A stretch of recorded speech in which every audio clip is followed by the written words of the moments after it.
Praise the Lord. आज 31 तारीख इतवार, मार्च का महीना। हम लोग लैंड स्पेशल डेली 47वां दिन में है। विषय पूर्वजों की सही मानसिकता। आज अपन सीखेगा परमेश्वर का पुत्र। बाइबल प्रभु यीशु क्रिस्त को परमेश्वर का पुत्र बुलाता है। पढ़ते हैं लूका का किताब 1 अध्याय 35 वचन। स्वर्गदूत ने उसको उत्तर दिया कि पवित्र आत्मा तुझ पर उतरेगा और परम प्रधान की सामर्थ तुझ पर छाया करेगी, इसलिए वह पवित्र जो उत्पन्न होने वाला है परमेश्वर का पुत्र कहलाएगा। देखो, स्वर्गदूत ने मां मरियम से कहा कि पवित्र आत्मा तुझ पर उतरेगा और परम प्रधान का सामर्थ तुझ पर छाया करेगी और तू पवित्र बालक को जन्म देगी, वह परमेश्वर का पुत्र कहलाएगा। यीशु क्रिस्त परमेश्वर का पुत्र है। यीशु क्रिस्त परमेश्वर का पुत्र है। परमेश्वर का पुत्र स्वयं मनुष्य रूप धारण किया। क्यों मनुष्य रूप धारण किया? ताकि मनुष्य जाति में एक नया स्वभाव, एक नम्रता को, इंसानियत को सिखाए, इंसानियत को सिखाए। यीशु दैविक परमेश्वर का पुत्र है। परमेश्वर का पुत्र पहले ही पवित्र था। वो मनुष्य बना पर पाप बिना जीवन जिया। वो पवित्र है। पढ़ते हैं हिब्री का किताब 4 अध्याय 14 और 15 वचन।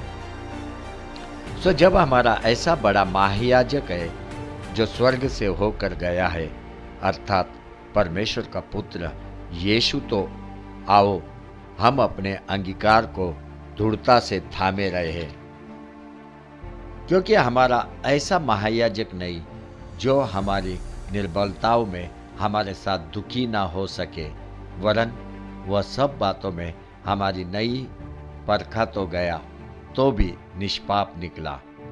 परमेश्वर का पुत्र निष्पाप है, वह पवित्र है। क्यों यीशु को परमेश्वर का पुत्र कहा गया? आप सोचता होगा, ब्रदर बोयाज क्या विचित्र प्रश्न पूछ रहा है। देखो, प्रश्न विचित्र है, पर विश्वासी को मालूम होना चाहिए क्यों यीशु को मनुष्य का पुत्र कहा गया। क्योंकि यीशु मनुष्य द्वारा गर्भ में नहीं आया, वो पवित्र आत्मा से गर्भ में आया।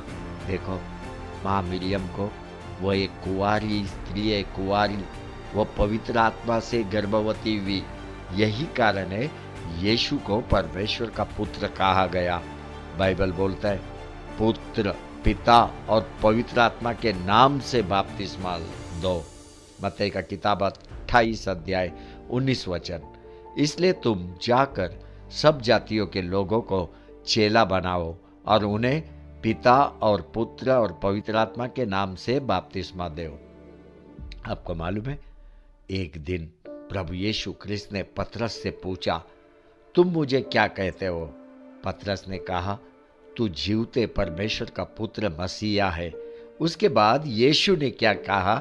पढ़ते हैं मत्ती का किताब 16 अध्याय 17 वचन। यीशु ने उसको उत्तर दिया कि हे शमौन योना के पुत्र, तू धन्य है, क्योंकि मांस और लहू से नहीं, परंतु मेरे पिता ने जो स्वर्ग में है यह बात तुझ पर प्रकट की है।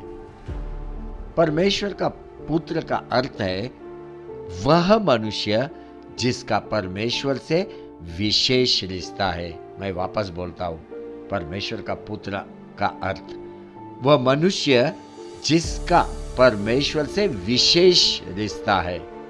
निर्गमन का किताब में इजरायली प्रजा को परमेश्वर का प्रथम जन्मा पुत्र कहा गया। इसका अर्थ है वे भी परमेश्वर का पुत्र है, परमेश्वर के पुत्र है। अभी क्या अपन परमेश्वर का पुत्र है? हाँ, अगर परमेश्वर का आत्मा तुझे चला रहा है, तू भी परमेश्वर का पुत्र है। पढ़ते रोमियो के किताब 8 अध्याय 14 वचन। इसलिए कि जितने लोग परमेश्वर के आत्मा के द्वारा चलाए चलते हैं, वे ही परमेश्वर के पुत्र है। अभी परमेश्वर के आत्मा के द्वारा जो कोई चलाया जाता है वही केवल परमेश्वर का पुत्र है। अभी आप मुझसे पूछ सकते हैं, ब्रदर बॉयाज, परमेश्वर के आत्मा के द्वारा कैसे जलाया जाना चाहिए? ध्यान से सुन, जो बातें अभी मैं बता रहा हूं, इनका अनुसरण कर। अनुसरण, पहला, स्वर्गीय मार्गदर्शन को खोज। दूसरा, हृदय के साथ ईमानदारी से पवित्र आत्मा को हर दिन प्रार्थना में निमंत्रण दे। तीसरा, इच्छा रख कि तू पवित्र आत्मा से भरेगा। चौथा, विश्वास से परमेश्वर का आज्ञा का पालन कर। प्रभु यीशु क्रिस्त जब पृथ्वी पे था, अपने को 2 आज्ञा देके गया। पहला, अपने पिता परमेश्वर को प्रेम कर। दूसरा, अपने पड़ोसी को प्रेम कर। इन 2 आज्ञा का हर दिन अभ्यास कर, हर दिन अभ्यास कर। एक दिन पवित्र आत्मा जरूर तेरे से बातचीत करने लगेगा। तू पवित्र आत्मा का स्पर्श को अनुभव करेगा और ऐसे दिन तू आने वाले दिनों में बिताएगा कि तू परमेश्वर के आत्मा के साथ सहवास करने लगेगा। यीशु परमेश्वर का पुत्र था, यीशु परमेश्वर का पुत्र है। तू भी परमेश्वर का पुत्र पुत्री बन सकता है। हालेलुया, हालेलुया, आमेन, आमेन, आमेन।